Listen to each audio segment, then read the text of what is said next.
আমাৰ মনবোৰ এতিয়া চাবচোন প্ৰভু মস্ত, আমি এতিয়া হাঁহিটো অলপ অলপ পাহৰি গৈছোগে। এতিয়া চাবচোন মুখবোৰত আনন্দ নাই, হাঁহি নাই।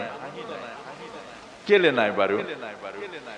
মুখবোৰত আমাৰ যিটো উজ্জ্বল হ'ব লাগিছিলে, আমাৰ আনন্দৰ অংশ, আমি আনন্দময় মূৰ্তি হ'ব লাগিছিলে, আমাৰ আনন্দটো কেলে নাই? আনন্দ কেলে নাই? অৰ্থাৎ আমি প্ৰত্যেকে বন্দী হৈ আছো গাঁঠিৰ মাজত, চব গাঁঠি লাগি আছে। গাঁঠি মাৰি বন্দী কৰি থোৱাৰ পাছত এজন মানুহ যেনেকৈ দুখী হয়, অন্ধকাৰত আচ্ছন্ন হৈ থাকে, আমাৰ জীৱনবোৰো তেনেকুৱা। অহংকাৰৰ গাঁঠি, অভিমানৰ গাঁঠি, লোভৰ গাঁঠি, মোহৰ গাঁঠি, মই মোৰৰ গাঁঠি, আমাৰ আত্মকেন্দ্ৰিকতাৰ গাঁঠি, বংশৰ গাঁঠি, ধৰ্মৰ গাঁঠি, উচ্চৰ গাঁঠি,